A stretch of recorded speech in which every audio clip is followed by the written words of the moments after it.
नमस्कार, आप देख रहे हैं आईमा मीडिया।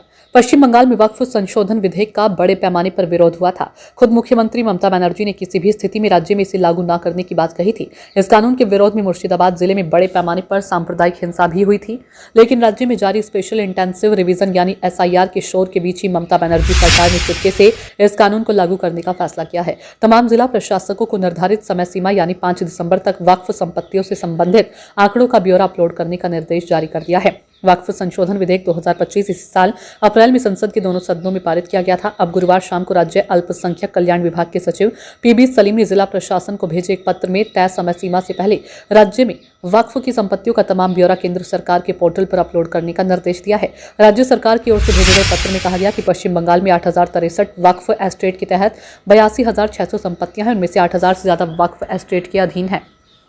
पत्र में जिला प्रशासन को 8 सूत्रीय निर्देश दिए गए हैं। इनमें इमाम और मदरसा शिक्षकों के साथ बैठक कर अपलोड के नियम बताने के अलावा सिर्फ उस संपत्ति का ब्यौरा अपलोड करने को कहा गया जो विवादित ना हो। इस ब्यौरे को अपलोड करने के लिए जरूरत पड़ने पर सहायता केंद्र खोलने की भी बात कही गई है। इस काम की निगरानी के लिए अल्पसंख्यक कल्याण मंत्रालय के अधिकारी विभिन्न जिलों का दौरा करेंगे। अल्पसंख्यक कल्याण विभाग के एक वरिष्ठ अधिकारी ने नाम न छापने की शर्त पर बताया कि बंगाल की वक्फ संपत्तियों का ब्यौरा केंद्र के पास पहले से ही है, अब उसे निर्धारित प्रारूप में केंद्रीय पोर्टल पर अपलोड करना है। इस बीच राज्य वक्फ बोर्ड ने इन आंकड़ों को अपलोड करने में मुतवल्लियों या वक्फ संपत्ति की देखभाल करने वाले प्रबंधकों की सहायता के लिए हेल्पलाइन और व्हाट्सएप नंबर जारी किए हैं। हर मंगलवार और शुक्रवार को बोर्ड मुख्यालय में बैठक आयोजित की जा रही है ताकि इस मामले में सवालों के जवाब भी दिए जा सके।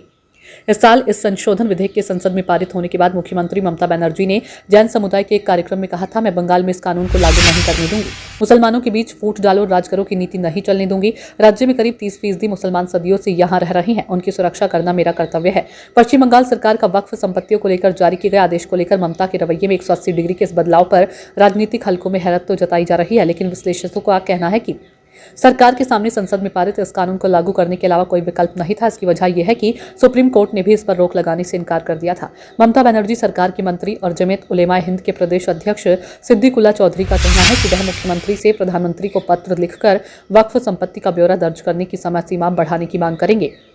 उनके मुताबिक इतने कम समय में ये काम पूरा करना संभव नहीं है, लेकिन वे राज्य सरकार की ओर से इस कानून को लागू करने के लिए जारी निर्देश में कुछ गलत नहीं मानते। हालांकि सवाल उठता है कि आखिर ममता बनर्जी सरकार ने पहले के फैसले से पलटते हुए इसे लागू करने पर सहमति क्यों जताई है। जानकारों का कहना है कि ममता बनर्जी और उनकी सरकार ने अपने स्तर पर इस कानून का पुरजोर विरोध किया था। इसके खिलाफ सरकार ने सुप्रीम कोर्ट में भी याचिका दायर की थी, लेकिन अदालत का फैसला उम्मीदों के अनुरूप नहीं रहा। कानून पर स्टे ऑर्डर जारी नहीं हुआ। ऐसे में सरकार के सामने इस कानून को मानने के अलावा कोई उपाय नहीं था।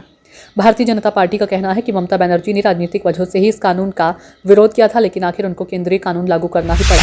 तृणमूल कांग्रेस के एक वरिष्ठ नेता नाम नहीं छापने की शर्त पर कहते हैं कि सरकार के सामने कुछ संवैधानिक मजबूरियां होती हैं। संसद में कानून पारित होने के बाद सुप्रीम कोर्ट ने इस पर रोक लगाने से इनकार कर दिया था। ऐसे में इसे लागू करने के अलावा कोई विकल्प नहीं बचा था, लेकिन सरकार मुसलमानों की संपत्तियों की रक्षा को लेकर दृढ़ संकल्प है।